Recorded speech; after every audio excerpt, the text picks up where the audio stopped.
নমস্কাৰ মৰমৰ ছাত্ৰ ছাত্ৰীসকল তথা মোৰ মৰমৰ বন্ধু বান্ধৱীসকল।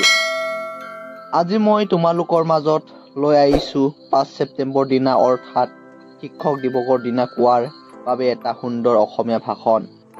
যিটো ভাষণৰ জৰিয়তে তোমালোকে বিদ্যালয় মহাবিদ্যালয় আৰু বিভিন্ন ঠাইত সুন্দৰকৈ ক'ব পাৰিবা। ছাত্ৰ ছাত্ৰীসকল 5 ছেপ্টেম্বৰত আহিবই মাথো কেইটামান দিন বাকী আছে আৰু সেই 5 ছেপ্টেম্বৰ দিনা কোৱাৰ বাবে অৰ্থাৎ শিক্ষক দিৱসৰ দিনা কোৱাৰ বাবে তোমালোকৰ মাজত সুন্দৰ এটা অসমীয়া ভাষণ লৈ আহিছো। যিটো ভাষণৰ জৰিয়তে বহুত কথা জানিব পাৰিবা, শিকিব পাৰিবা, বিদ্যালয় মহাবিদ্যালয়ত বিভিন্ন ঠাইত ক'ব পাৰিবা।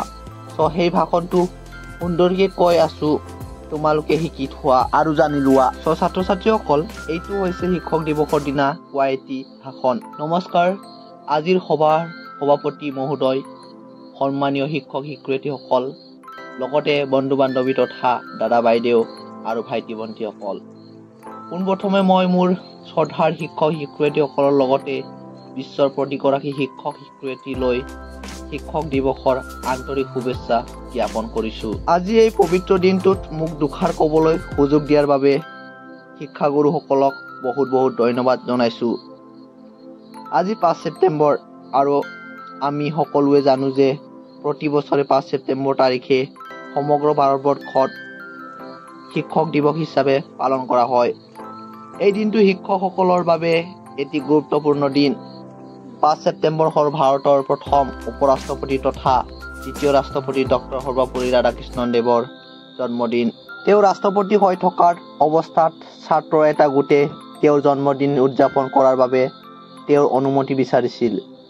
তেতিয়া সৰ্বপল্লী ৰাধাকৃষ্ণনে কৈছিল, মোৰ জন্মদিনটো বেলেগকৈ পতাতকৈ এই দিনটো শিক্ষক দিৱস ৰূপে পালন কৰিলে গৌৰৱ হ'ম। তেতিয়াৰ পৰাই এই 5 ছেপ্টেম্বৰ দিনটো শিক্ষক দিৱস ৰূপে পালন কৰি অহা হৈছে। 1962 চনৰ 5 ছেপ্টেম্বৰ তাৰিখে ভাৰতৰ প্ৰথম শিক্ষক দিৱস পালন কৰা হৈছিল। শিক্ষক হ'ল আমাৰ জীৱনৰ সেইজন ব্যক্তি যিজন আমাক সদায় উৎসাহিত কৰে, ভুলবোৰ সাঙুৰিয়াই দিয়ে আৰু সাহসী হ'বলৈ শিকায়। শিক্ষকসকলক মমবাতিৰ লগত তুলনা কৰা হৈছিল, যিয়ে নিজে জ্বলি আনক পোহৰ দিয়ে।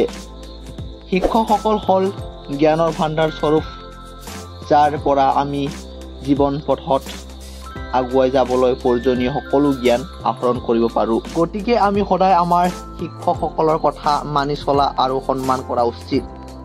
শেষত সকলোকে আকৌ শিক্ষক দিৱসৰ বহুত বহুত শুভেচ্ছা জনাই মই মোৰ চমু বক্তব্য সামৰণি মাৰিলোঁ। ধন্যবাদ।